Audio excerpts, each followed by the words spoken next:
And with us is Aiden Perea from Perea Plumbing.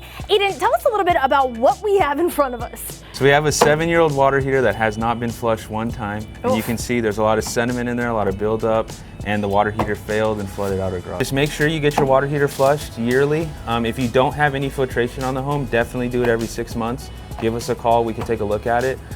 We'd love to help and make sure your garage and the home doesn't get flooded. Yeah, best offense is a good defense, right? Exactly. All right, fantastic. Once again, Aiden Perea from Perea Plumbing.